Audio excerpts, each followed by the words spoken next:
نحمده تعالى ونستعينه ونستغفره ونعوذ بالله من شرور أنفسنا ومن سيئات أعمالنا من يهده الله فلا مضل له ومن يضلل فلا هادي له أشهد أن لا إله إلا الله وحده لا شريك له وأشهد أن محمدا عبده ورسوله صلى الله عليه وعلى آله وأصحابه أجمعين أما بعد Al-ikhwan wal akhwat rahimani wa rahimakumullah. Alhamdulillah kita kembali dikumpulkan oleh Allah Subhanahu wa taala untuk kembali melanjutkan kajian rutin kita dalam mengkaji Al-Qawaidul Muthla fi sifatillahi ta'ala wa asma'ihil husna. Kaidah-kaidah dalam memahami nama-nama dan sifat-sifat Allah Subhanahu wa taala yang dikumpulkan oleh Syekh Muhammad bin Shalih Al-Utsaimin rahimahullahu taala. Sekarang kita masuk di kaidah yang kelima. Pada pertemuan yang lalu kita sudah selesaikan kaidah yang keempat ya. Qala al-muallif rahimahullahu taala al-qaidatu al-khamisah. Kaidah yang kelima, asma'ullahi ta'ala tauqifiyatun la majala lil akli fiha. Kaidah kelima, kata beliau rahimahullahu ta'ala,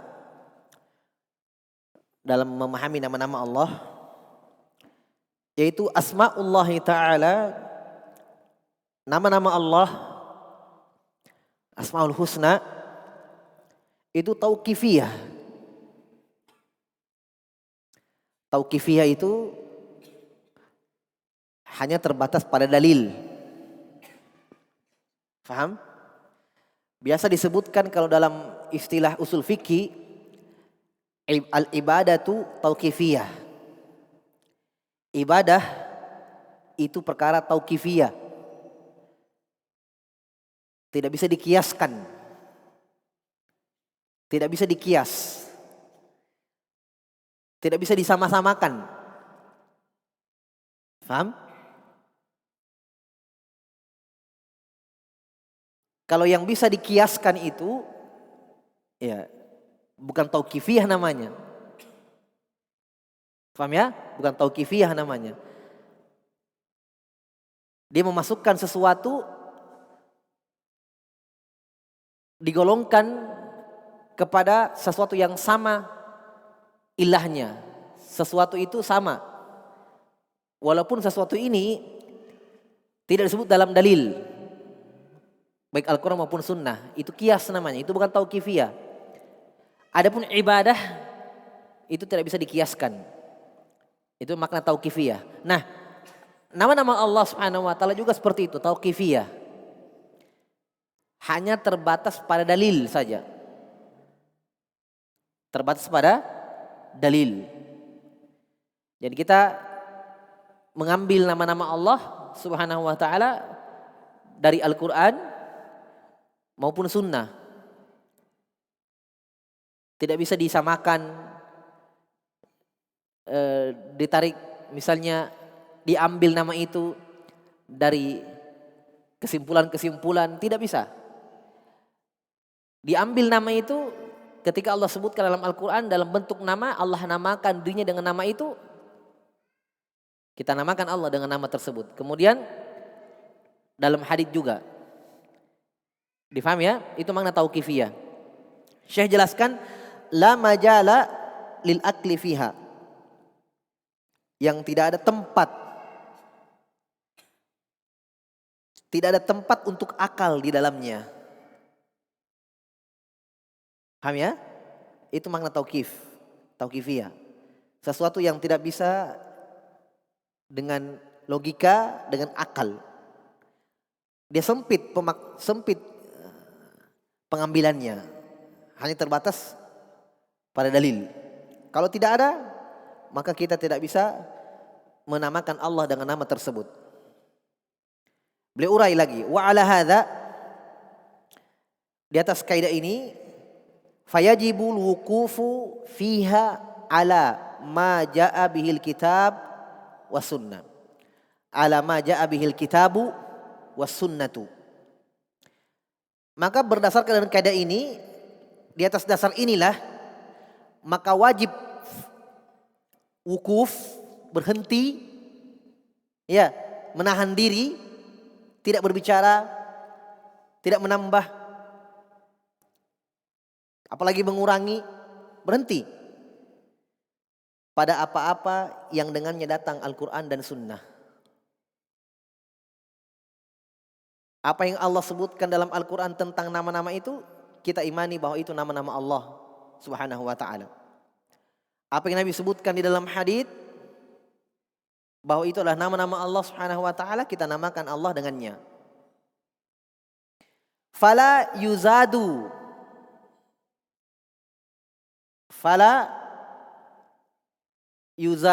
fiha wala yunqasu.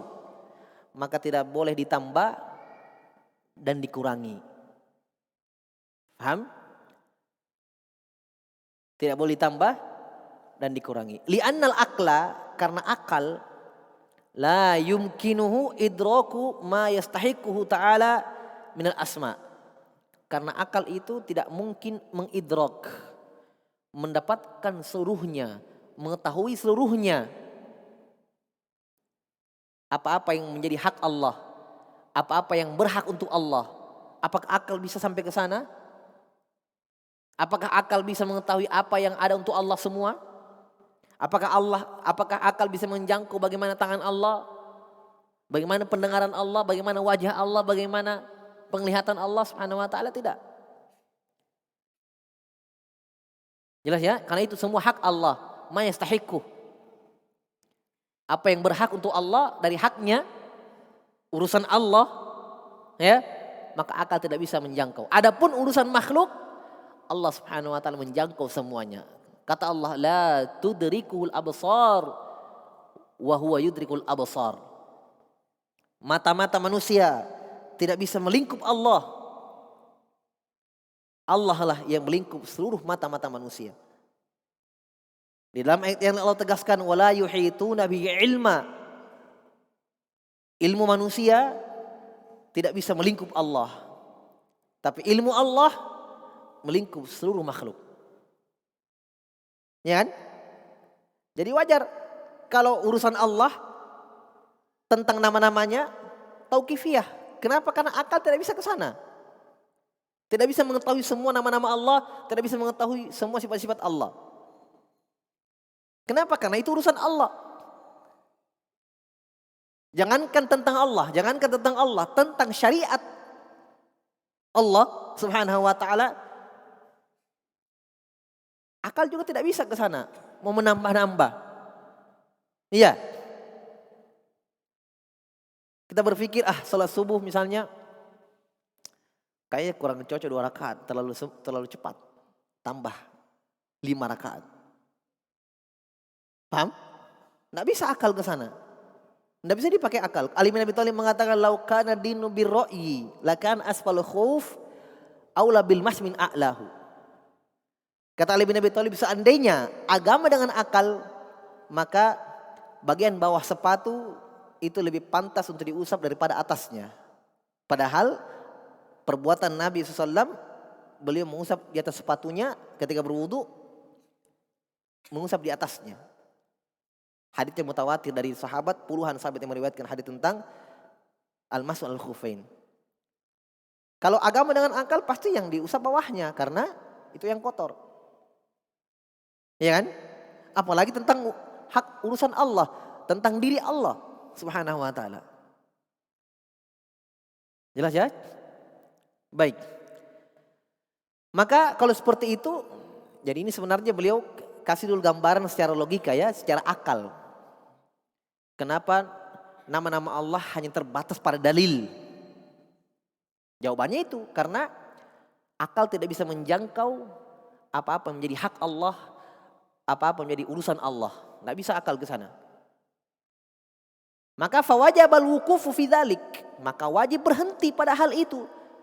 Ala nas, di atas nas. Nas itu Al-Quran dan Sunnah.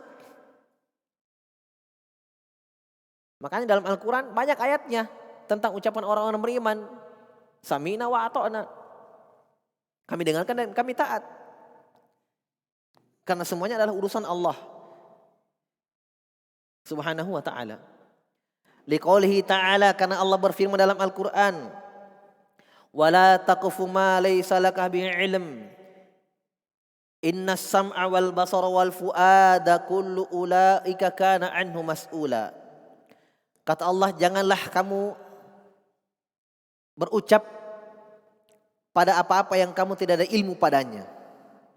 Sungguh innas sam'a wal basar, sungguh pendengaran dan penglihatan dan hati, kullu ulaika kana anhu mas'ula, semuanya itu akan ditanya pada hari kiamat. Maksudnya kenapa ini disebutkan ayatnya? Maksudnya karena kalau kalian sudah tahu, kalau kita sudah tahu bahwa akal tidak bisa menjangkau tentang nama-nama dan sifat-sifat Allah, berarti kalau kita sebutkan, kita sandarkan untuk Allah nama-nama yang tidak dalam Al-Quran maupun Sunnah, kena ayat ini kita. Iya kan? Allah berfirman, jangan kamu berucap apa-apa yang kamu tidak ada ilmu padanya. Sekarang mana? Dalam ayat, kenapa kamu namakan Allah dengan nama itu yang Allah tidak pernah namakan dirinya sendiri? Apakah kamu lebih tahu tentang Allah Subhanahu wa taala? Atau Allah lebih tahu tentang dirinya? Ya kan? Ibnu Taimiyah dalam Muqaddimah Al-Aqidatul Wasithiyah mengatakan, fa innallaha a'lamu bi nafsihi wa bi ghairi wasdaqu qilan wa ahsanu haditsan min khalqihi. Kenapa kita wajib mensifatkan Allah, menamakan Allah dengan nama-nama itu yang ada dalam Al-Quran maupun Sunnah? Kata beliau, karena Allah lebih tahu tentang dirinya dan Allah lebih tahu tentang orang, tentang selain Allah Subhanahu wa taala. A'lamu bi nafsi wa bi ghairihi. Dan Allah wasdaqu qilan. Allah paling jujur ucapannya. Ketika Allah Subhanahu wa taala berucap di dalam Al-Quran dengan firman Allah dan kalamnya menyebutkan nama-nama itu, maka kita namakan Allah dengan nama tersebut. Jadi kata Allah Subhanahu wa taala, semuanya akan ditanya. Makanya kata para ulama, mereka sepakat bahwa berbicara atas nama Allah Subhanahu wa taala dalam perkara terkhusus di dalam al-asma'u wa sifat, tentang nama-nama dan sifat-sifatnya, maka itu dianggap dosa besar. At-taqawwul 'ala Allah, dianggap dosa besar berucap atas nama Allah tanpa ilmu. Iya kan? Semua yang menyimpang dalam masalah asma wa sifat itu at-taqawwul 'ala Allah. Mau baik itu orang-orang yang menyamakan Allah dengan makhluk, atau orang-orang yang menolak sifat-sifat Allah, orang-orang yang mentakyif, membagaimanakan sifat Allah, semuanya dosa besar kata para ulama. Nanti akan Syekh sebutkan di sini kaidahnya. Semuanya dianggap berdosa, bahkan mengalahkan maksiat, dosa besar. Karena dianggap berbicara atas nama Allah tanpa ilmu. Iya. Apa alasan mereka kenapa Allah tidak berbicara? Mereka nafikan Allah tidak berbicara. Padahal dalam Al-Quran, wa kallamallahu Musa taklima, Allah berbicara kepada Nabi Musa dengan sebenar-benar pembicaraan. Falamma ja'a Musa limiqatina wa kallamahu rabbuhu, tatkala Musa datang di tempat itu, maka Allah berbicara kepadanya. Kata mereka, Allah tidak bicara. Apa alasannya? Kata mereka, kalau Allah berbicara butuh tenggorokan, butuh lisan, butuh tempat makharijul huruf. Itu kan kamu yang seperti itu kan? Berarti sebelum mereka menolak sifat-sifat itu, sudah mereka samakan Allah dengan makhluk. Karena mereka sudah punya kaidah bahwa kami tidak menyikapi sifat-sifat yang kami dapatkan dalam Al-Quran kecuali apa yang kami lihat pada makhluk. Paham? Ini taqawul ala Allah. Dari mana kamu tahu? Itu bukan konsekuensi. Sudah kita bahas konsekuensi. Ya kan? Itu bukan lazim konsekuensi dari firman Allah ketika Allah mensifatkan dirinya Allah berbicara, bukan konsekuensinya Allah butuh tenggorokan, butuh lisan. Sebagaimana yang kalian pahami. Sehingga dengan itu kalian menolak sifat-sifat Allah. Sehingga dengan itu kalian menolak Allah berbicara. Kenapa kita katakan itu bukan konsekuensi, bukan keharusan? Allah Subhanahu wa taala berfirman, "Laisa kamitslihi syai'." Tidak ada yang sama sedikit pun dengan Allah. Apakah kamu pernah melihat Allah sehingga kamu samakan, kamu katakan butuh tenggorokan dan butuh lidah? Iya kan? Dan semisal itu dari sifat-sifat yang mereka tolak, tangan, wajah, pendengaran, penglihatan, mereka tolak semuanya dengan alasan ada pada makhluk. Jelas ya? Ini taqawul ala Allah. Dianggap berucap atas nama Allah tanpa ilmu. Kata beliau ayat kedua, wa qauluhu ta'ala, qul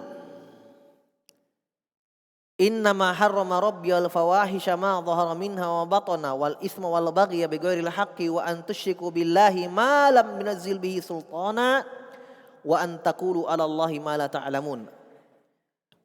Dalam surah Al-A'raf Allah berfirman, katakan wahai Muhammad, apa-apa yang Allah Rabbku haramkan adalah al-fawahish, kekejian, dosa-dosa. Sebagian ahli tafsir menyebutkan al-fawahish, dosa-dosa yang terkait dengan syahwat, zina, liwat, dan selain itu. Di sini fawahish. Ma dhahara minha wa batan, apa yang nampak maupun tersembunyi. Wal isma wal baghya bighairil haqq. Isma, dosa-dosa.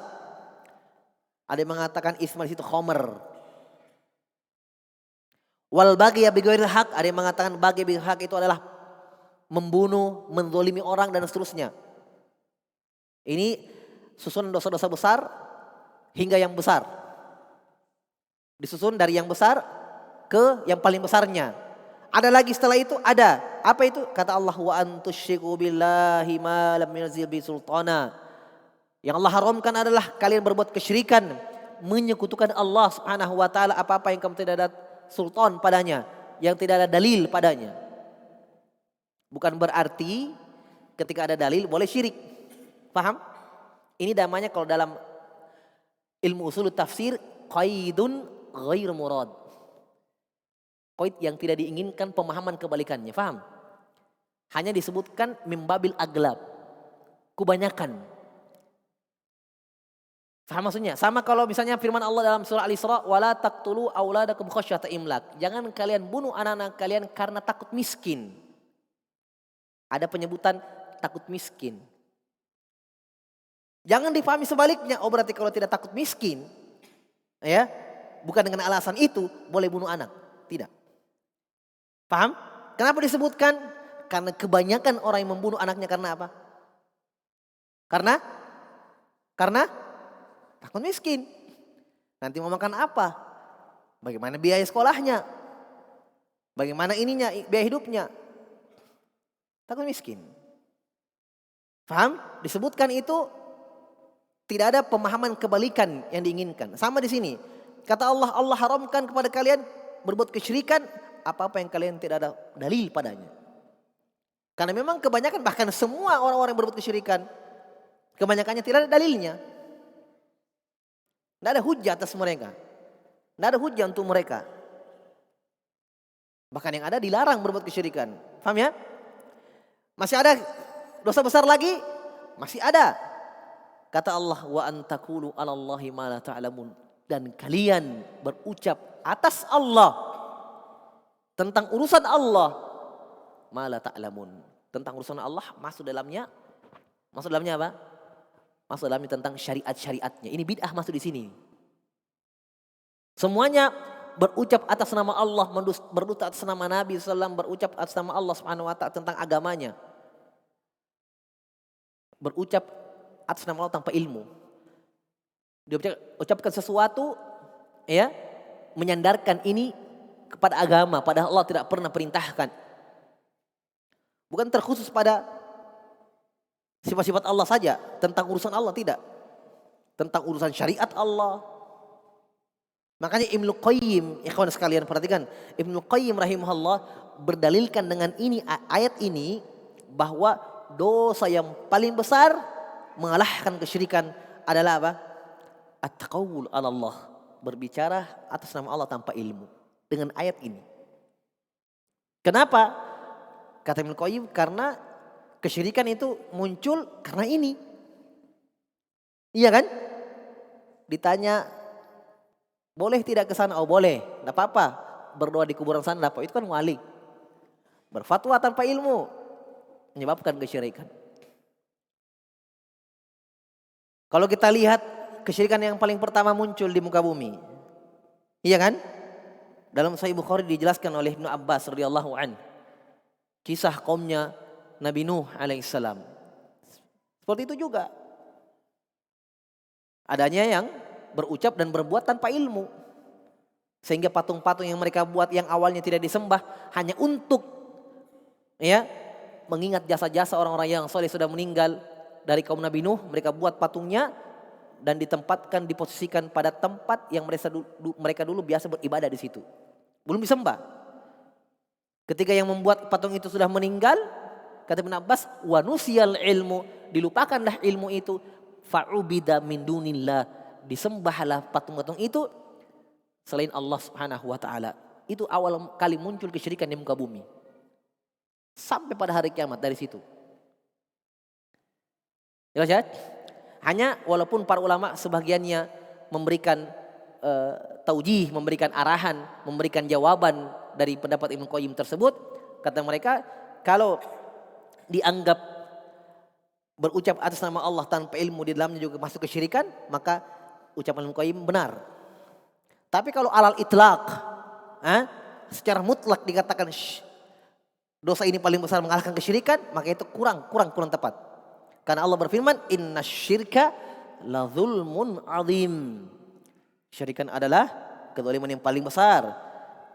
Kata Nabi SAW, ala ukhbirukum bi akbaril kabair. Bi akbaril kabair. Maukah saya kabarkan kepada kalian bi akbaril kabair? Dosa besar yang paling besar. Nabi mengatakan, antaj'alu lillahi niddan wa huwa khalaqak. Ya kan? Kalian menjadikan tandingan untuk Allah, wa huwa khalaqak, sementara Allah menciptakanmu. Itu Nabi jelaskan dalam hadits. Ya, al-muhim kesimpulannya bahwa ayat ini menjelaskan bahwa at-taqawul 'ala Allah, berucap atas nama Allah Subhanahu wa taala tanpa ilmu adalah dosa besar. Terlepas dari apakah dia melakukan kesyirikan atau tidak, yang penting dia dosa besar. Karena di sini digolongkan, dikategorikan, dimasukkan oleh Allah dalam ayat ini dalam penyebutan, dalam konteks ayat penyebutan dosa-dosa besar. Paham? Jelas ya? Baik. Kata beliau, kenapa dimasukkan dosa besar? Kata beliau, li anna tasmiyatahu ta'ala bima lam yusammi bihi nafsah au inkara ma samma bihi nafsah jinayatun fi haqqi ta'ala. Kenapa? Karena menamakan Allah Ta'ala, sama juga kalau mensifatkan Allah Ta'ala dengan nama-nama lam yusammi bihi nafsah, yang Allah tidak namakan dirinya dengan nama itu, kita namakan Allah. Ya, seperti ucapan orang-orang Nasrani mengatakan Allah salisu salasah, Allah salah satu dari yang tiga. Kata Allah, laqad kafara alladziina qalu innallaha salisu salasah. Telah kafirlah orang yang mengatakan Allah itu salah satu dari yang tiga. Bapak, anak, bunda. Salah satu dari tiga, trinitas. Itu kan penyandaran untuk Allah. Iya kan? Pensifatan untuk Allah. Mereka katakan Allah punya anak, pensifatan untuk Allah Subhanahu wa ta'ala. Mereka namakan Allah dengan Bapa, Al-Ab. Pensifatan untuk Allah, penamaan untuk Allah Subhanahu wa ta'ala. Kata beliau, penamaan untuk Allah dengan apa-apa yang Allah tidak namakan dirinya dengan nama itu, atau ingkaro ma samma bihi nafsah, atau mengingkari sebaliknya ini. Kalau yang tadi dia tambah, kalau yang ini dia kurangi. Ya, atau mengingkari nama yang sudah ada. Kalau tadi menambah nama yang belum ada, ini mengingkari nama yang sudah ada. Mengingkari nama-nama Allah yang Allah namakan dirinya dengan nama itu. Dua-duanya ini jinayatun fi haqqillah. Kelancangan, kekurang ajaran terhadap diri Allah. Ya tidak? Jinayah, aslinya jinayah, asli ini jinayah. Mengalahkan jinayah pembunuhan, mengalahkan jinayah kezaliman kepada manusia. Berani-beraninya kamu namakan Allah dengan nama yang Allah tidak pernah namakan dirinya dengan nama itu. Atau kalian kurangi nama-nama Allah Subhanahu wa taala. Kalian hilangkan, kalian tolak. Ini kan kelancangan namanya, jinayah, kekurang ajaran, kezaliman. Jelas ya? Maka fawajaba sulukul adab. Fawajaba sulukul adabi fi dzalik. Maka wajib kita beradab dengan Allah. Kita menempuh adab. Kita jalani itu, suluk. Kita beradab dengan Allah. Itu dalam Al-Quran ikhwan. Kalau kita tadabburi itu Al-Quran, kita ta'ammul dengan Al-Quran, subhanallah. Betapa banyak ayat-ayat di dalamnya yang betul-betul kita dididik oleh Allah subhanahu wa ta'ala. Diajarkan kita beradab kepada Allah. Lihat Nabi Ibrahim alaihissalam. Saya contohkan ya. Adab. Adab yang baik kepada Allah. Nabi Ibrahim alaihissalam berdoa dalam Al-Quran. Huwaladzi yut'imuni wa yasqin. Dialah Allah yang memberikan saya makan dan minum. Wa idza maridtu fahuwa yashfin. Dan kalau saya sakit, dialah Allah yang menyembuhkan saya. Coba antum perhatikan itu ayat. Makan Allah yang memberi saya, minum Allah yang memberi saya. Pas sakit, dia tidak sandarkan fa'ilnya kepada Allah. Yut'imuni fa'ilnya Allah, maf'ulnya dia. Allah beri makan saya. Yusqini, Allah beri minum saya. Sakit, bukan dikatakan wa idza amradoni, kalau Allah buat sakit saya. Padahal kita maklumi bahwa sakit dari Allah kan. Sembuh sakit, musibah, nikmat kesenangan dari Allah. Tapi ketika Nabi Ibrahim berdoa, kata beliau wa idza maridtu, kalau saya sakit, langsung dia yang sakit. Kesembuhan kembali sadarkan kepada Allah. Fa huwa yashfini. Dialah yang sembuhkan saya. Itu adab kepada Allah. Dalam doa, makan dan minum, dialah yang memberikan saya makan dan minum. Kalau saya sakit, dia sembuhkan saya. Ya, dan masih banyak di dalam Al-Quran. Nah, ini tidak beradab kepada Allah subhanahu wa ta'ala. Maka kata beliau, fawajaba sulukul adab fi dzalik wal iktisaru ala ma ja'a bihi nassu. Maka wajib kita menempuh adab dalam hal itu. Dan wajib kita iktisar, terbatas ya pada apa-apa yang datang nas dengannya, apa-apa yang datang dalam Al-Quran dan Sunnah. Nah, ini kaidah paling penting ini juga ya, termasuk kaidah yang sangat-sangat penting di dalam memahami nama-nama dan sifat-sifat Allah Subhanahu wa taala. Sudah ya, ini mudah. Qala rahimahullahu taala al-qaidatus sadisah, kaidah yang ke-6. Ini kaidah terakhir. Semoga bisa terakhir malam ini selesai. Kaidah-kaidah dalam memahami nama-nama Allah. Ini kaidah terakhir. Kaidah yang ke-6, asma'ullahi ta'ala ghairu mahsuratin bi'adadin muayyan. Ini mudah insyaallah. Kata beliau, kaidah yang ke-6, nama-nama Allah Subhanahu wa taala tidak terbatas, ghairu mahsurah, tidak terbatas bi'adadin muayyanin, dengan jumlah tertentu. Ini kaidah penting ya. Tidak boleh kita katakan asma'ullahi ta'ala, asma'ul husna itu 99. Kita tidak boleh batasi nama-nama Allah. Dan ini diantara akidah ahli sunnah. Nama-nama Allah tidak terbatas pada jumlah tertentu. Paham?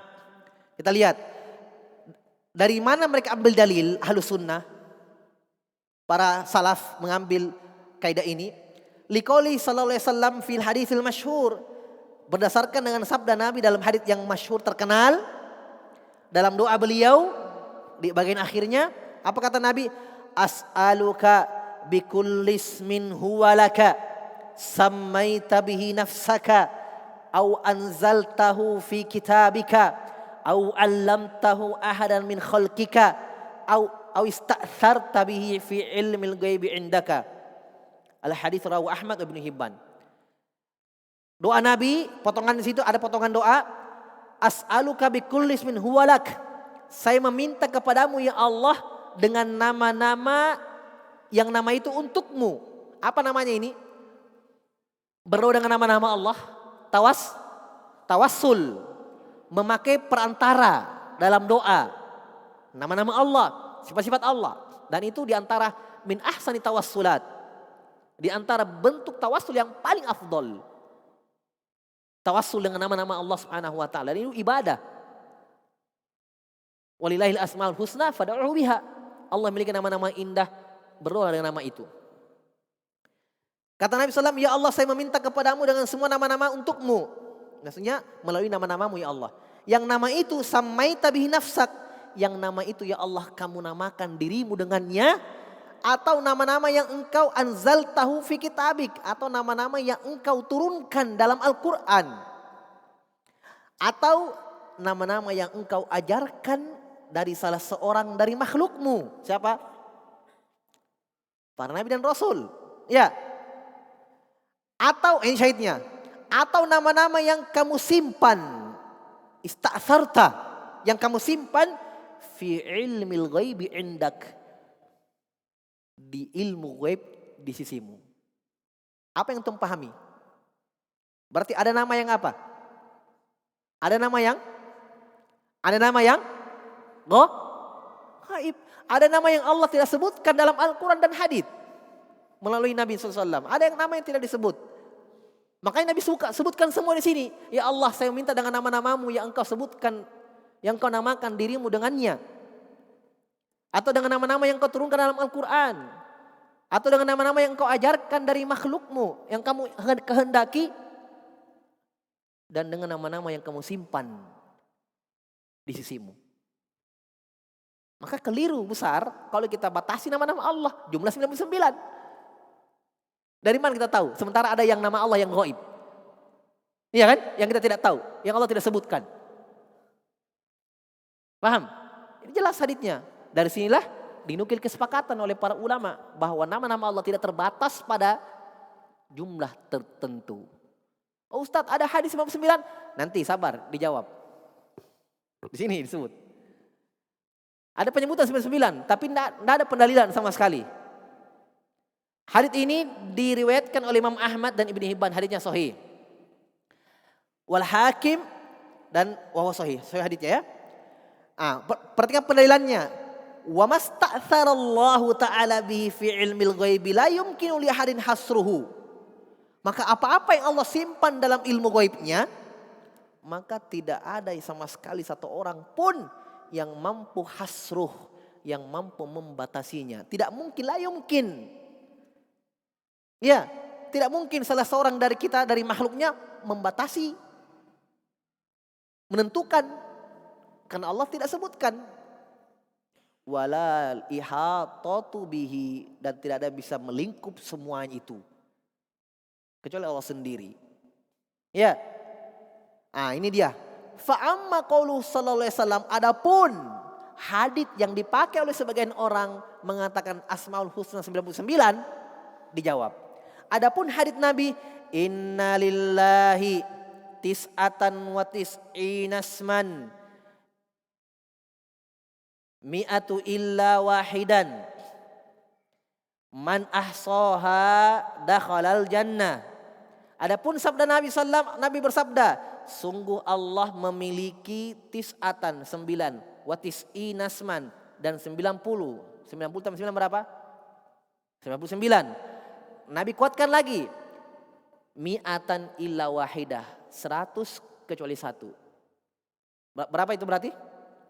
99. Jadi hadits ini kata Nabi, Allah memiliki nama-nama 99. Allah punya nama 99. Siapa yang ahsoha, menghitungnya dengan memahami maknanya, dia kumpul, dia hitung sampai 99, dakhalal jannah, masuk surga. Paham? Haditsnya sahih. Faham? Nggak usah kita baca dulu keterangan Syekh. Apa yang antum pahami? Ada pembatasan 99? Tidak. Tapi ada di antara nama-nama Allah sejumlah itu, siapa yang berhasil menghitungnya dan memahaminya masuk surga. Tapi Allah tidak sebutkan nama-nama yang mana saja. Yang jelas siapa yang berhasil hitung sampai segitu, dia makna ahsa juga dia pahami maknanya, masuk surga. Kalau pembatasan 99, maka bahasanya beda. Nanti saya sebutkan. Allah hanya memiliki 99 nama. Yaitu baru pembatasan. Ini tidak ada pembatasan.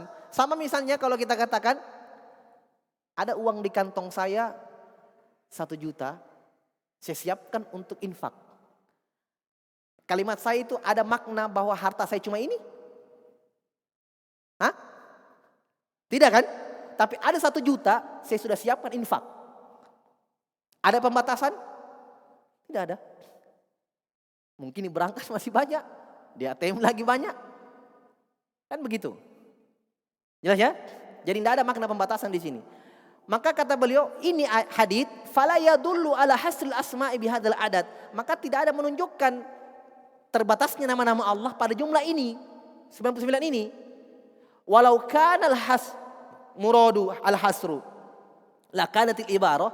Kalau yang Nabi inginkan di sini adalah pembatasan hanya 99 itu, jumlah segitu, maka ibarahnya begini, bahasanya begini dalam hadis. Kalau memang yang diinginkan pembatasan, inna asma'allahi ta'ala tis'atun wa tis'una asman. Nah, kalau ini iya. Masalahnya kalimatnya ini, inna lillahi, Allah punya 99 nama. Kalau ini beda. Ini inna asma Allah. Maknanya dari awal memang sudah pembatasan. Sungguh nama-nama Allah 99. Sangat-sangat beda, jauh berbeda. Makanya susunan kalimatnya inna lillahi tis'atan wa tis'in. Allah punya, kan lam pemilikan kan? Lam itu milik. Jadi Allah memiliki, Allah punya dari 99 nama. Jadi beda bahasanya.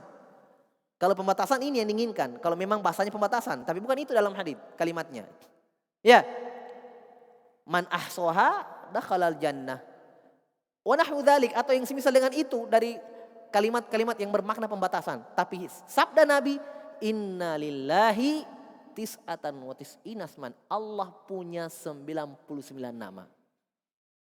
Jelas? Kata beliau, idzan, kalau begitu, fa ma'nal hadis, makna hadis ini, anna hadzal adada min sya'nihi, bahwa jumlah segitu, jumlah 99 itu adalah milik Allah. Punya Allah. Sya'ni, urusan Allah. Anna man ahsohu, bahwa siapa yang bisa hitung segitu jumlahnya, dakhalal jannah, masuk surga. Paham? Wa ala hadza fayakunu qawlu, oleh karena itu makna ucapan Nabi man ahsoha dakhalal jannah, siapa yang menghitungnya masuk surga, itu jumlatun mukammilatun lima qablaha, itu kalimat yang menyempurnakan kalimat setelahnya. Paham? Maksudnya potongan ini, ya, potongan ini adalah jumlah yang menyempurnakan potongan Allah memiliki 99 nama. Yang sempurnakan ini nih, siapa yang hitung masuk surga. Berarti inti haditsnya sebenarnya menghitung. Iya kan? Bukan arahnya kepada pembatasan itu, bukan. Keumuman kalimat hadits Nabi SAW adalah keutamaan bagi yang mampu menghitung sejumlah itu. Paham? Penekanannya di sini, man ahsa dakhalal jannah. Penekanannya bukan pengkhabaran jumlah segitu nama-nama Allah. Ya, sejumlah itu nama-nama Allah, tidak. Paham? Baik. Walaysat mustaqillah. Kalimat itu tidak berdiri sendiri. Wa nadhiru hadza antakul. Kalimat yang seperti ini misalnya, contoh, kamu katakan indi mi'atu dirhamin a'dadtuha lis-shadaqah. Saya punya 100 dirham di kantong ini, ya. Saya punya 100 dirham, saya siapkan untuk sedekah. Itu mirip dengan kalimat itu. Fa innahu la yamna'u ay yakuna 'indaka darahimu ukhra. Dan kalimatmu di atas kamu ucapkan, kamu katakan saya punya 100 dirham saya siapkan untuk sedekah, itu kalimatmu itu tidak menghalangi, tidak bertentangan dengan kamu punya dirham-dirham yang lain di rumah. Paham? Iya kan? Lam ta'uddaha li shadaqah, yang kamu tidak siapkan untuk sedekah. Sama juga tadi dengan kalimatnya Nabi dalam hadis. Seperti itu. Ya. Walam yasihu anin Nabi sallallahu alaihi wasallam ta'yinu hadhil asma, dan tidak ada yang syah dari Nabi, yang sahih dari Nabi penentuan 99 nama itu yang mana. Tidak ada yang syah dari Nabi. Kata Syekh. Wal hadithul marwiyu anhu fi ta'yinha dhaif, dan seluruh hadis-hadis yang meriwayatkan, yang menyebutkan tentang penentuan nama-nama saja yang mana yang masuk 99 itu dhaif, semua lemah. Dari sinilah para ulama berselisih dalam menentukan yang mana 99 itu sesuai dengan ijtihad mereka masing-masing. Ibnu Utsaimin mencoba, ya kan, berusaha kan? Iya, ingin mendapatkan keutamaan itu, beliau mencoba. Kata beliau, ya, beliau bahkan dulu ucapan Ibnu Taimiyah, qala Syekhul Islam Ibnu Taimiyah rahimahullahu taala fil fatawa, di Majmu' Fatawa halaman 383 jilid 6 yang dikumpulkan oleh Ibnu Qasim. Ini Ibnu Qasim ini Masya Allah, beliau ulama yang punya khidmat besar terhadap Islam. Beliau ini cucu dari Syekh Muhammad bin Abdul Wahab, keturunannya Syekh Muhammad bin Abdul Wahab. Kalau tidak salah cucunya langsung atau cicitnya. Ya, beliau yang kumpulkan Majmu' Fatawa. Jadi Majmu' Fatawa itu bukan Ibnu Taimiyah yang tulis. Beliau kumpulkan semua ucapan-ucapan Ibnu Taimiyah rahimahullahu taala, baik fikihnya, baik tentang ibadah, tentang akidah, tentang adab, semuanya dikumpulkan dalam Majmu' Fatawa. Itu karyanya. Bukan Ibnu Taimiyah langsung yang kumpulkan Majmu' Fatawa. Jelas ya? Taib, yang puluhan jilid itu. Apa dikata Ibnu Taimiyah di situ? Ta'yinuha laisa min kalamin Nabi sallallahu alaihi wasallam bittifaqi ahli al-ma'rifah bi hadisi. Menentukan 99 nama itu bukan dari ucapan Nabi sallallahu alaihi wasallam menurut kesepakatan ahlul ma'rifah bi hadisi, ahli hadis. Orang-orang yang tahu tentang hadis. Sepakat mereka bahwa semua hadis-hadis tentang penentuan nama-nama itu, ya, dari Nabi sallallahu alaihi wasallam lemah. Tidak syah. Wa qabla dzalik, sebelum itu Ibnu Taimiyah mengatakan innal walida dzakaraha an ba'di syuyukhihi asy-syamiyyin kama jaa mufassiran fi ba'di turuqi hadisihi. Intaha. Haditsnya karena Walid menyebutkan, Walid ini seorang rawi, kalau tidak salah namanya Walid bin Muslim, menyebutkan dari sebagian guru-gurunya orang-orang Syam sebagaimana yang datang secara terperinci di sebagian jalan-jalan hadits. Maksudnya kenapa para ulama lemahkan? Karena ada rawi yang bernama Walid menyebutkan hadatsana masyaikhi, telah mengkhabarkan hadits ini kepada saya guru-guruku orang-orang Syam. Woi, siapa yang guru-gurumu? Enggak disebut namanya, enggak jelas. Itu kalau dalam ilmu hadits mubham, lemah itu hadits kalau begitu. Harus kamu sebutkan siapa orangnya. Diperiksa lagi orang itu hafalannya bagaimana. Tapi kalau haddatsana syekhi, telah menceritakan kepada aku guruku, sudah selesai. Tidak diterima. Siapa gurumu? Tidak dijelas. Jelas ya? Makanya dilemahkan. Ya, wa qala Ibnu Hajar fil Fathul Bari, Ibnu Hajar berkata dalam Fathul Bari, laisat illati inda syaikhain Bukhari Muslim. Di sisi Bukhari Muslim, ilahnya, cacatnya hadits itu bukan cuma itu. Ya, ada lagi tafarradal Walid faqat, bukan cuma bersendirian Walid bin Muslim saja, bal ikhtilafu fihi wal ittirab wa tadlisu wa ihtimalul idraj. Bahkan hadis itu ada kemungkinan guncang, ittirab, dan ada kemungkinan tadlis, disembunyikan sebagian rawinya namanya, ya, dipalsukan, dan ada kemungkinan idraj, ada kemungkinan lafaz itu tambahan dari sebagian rawi. Pokoknya banyak, sangat-sangat lemah haditsnya. Enggak bisa dikuatkan, enggak bisa dipakai berdalil. Walamma, kesimpulannya apa? Walamma lam yasihha ta'yinuha anin Nabi sallam ikhtalafa salafu fihi.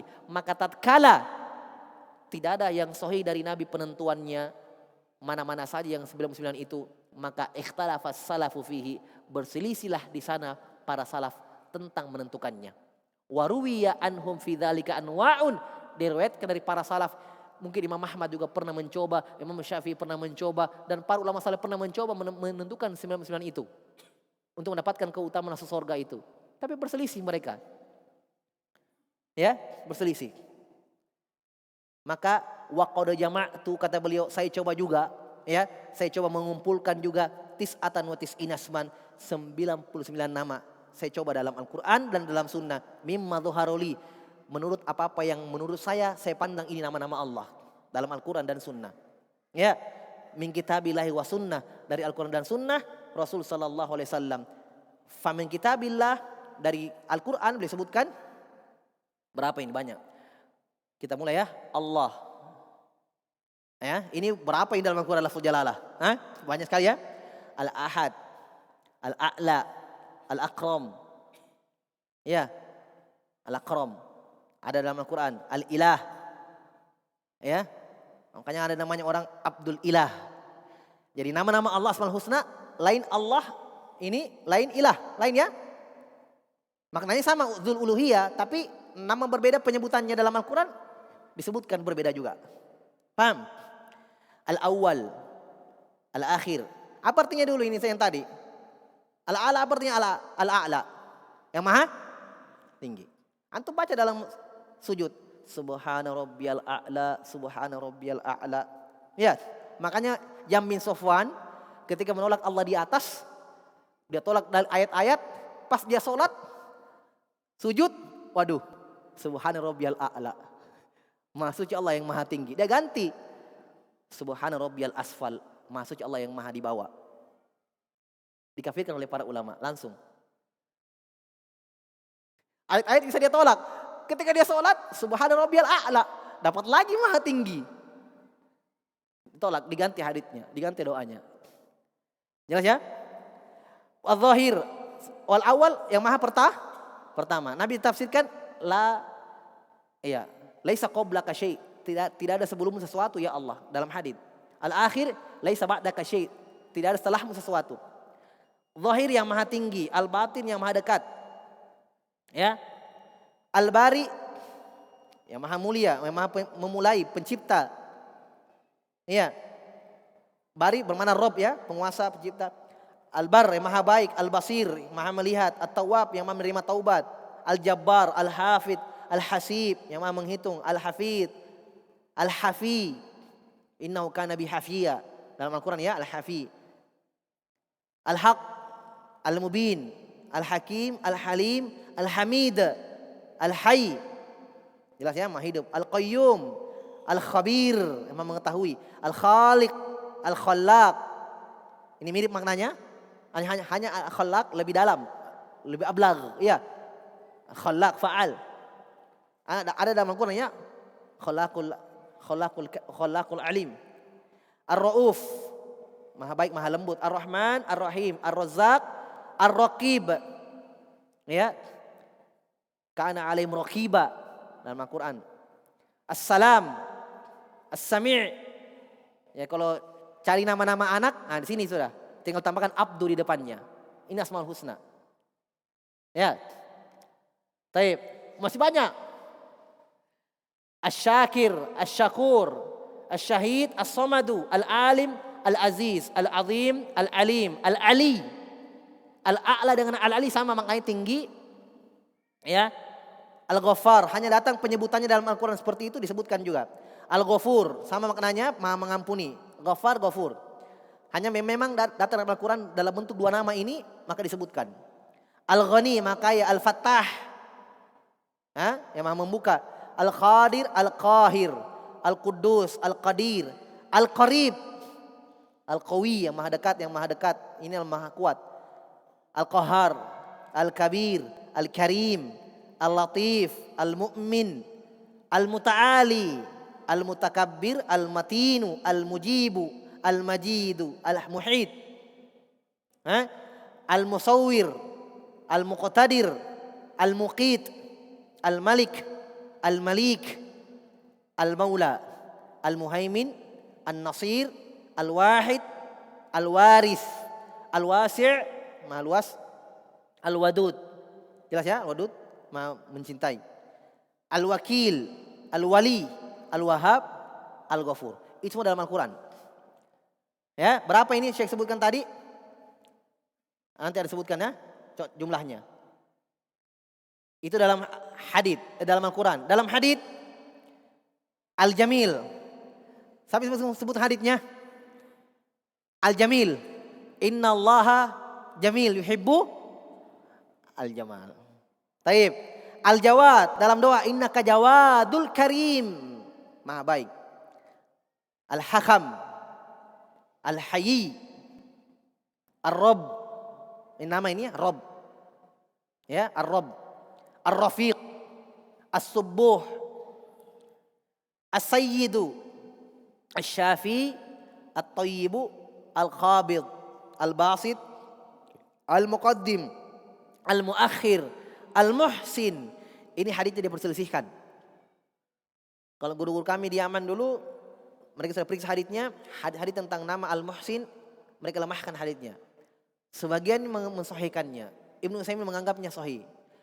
Syekh Abdul Rahman, Syekh Abdul Razak, Ibnu Abdul Muhsin Al-Abbad, Al-Badar, hafizahumallahu taala, punya risalah khusus hanya membahas hadits, tetapnya hadits Al-Muhsin untuk nama Allah Al-Muhsin. Ya? Karena nama ayah beliau Abdul Muhsin. Al-Mu'ti, Al-Mannan, Al-Witr. Ini semua dalam hadits ya. Kata Ibnu Utsaimin, wa hadza makhtarnahu bitatabbu. Ini yang saya pilih bitatabbu, dengan membaca Al-Qur'an, baca hadits. Wahidun wa samanuna asman fi kitabillah, 81 dalam Al-Qur'an yang tadi sebutkan semua, wa samaniyata asyara asman fi sunnati Rasul sallallahu alaihi wasallam, dan 18 dalam hadits. Berapa semua? 99. 81 dalam Al-Qur'an, 18 dalam hadits.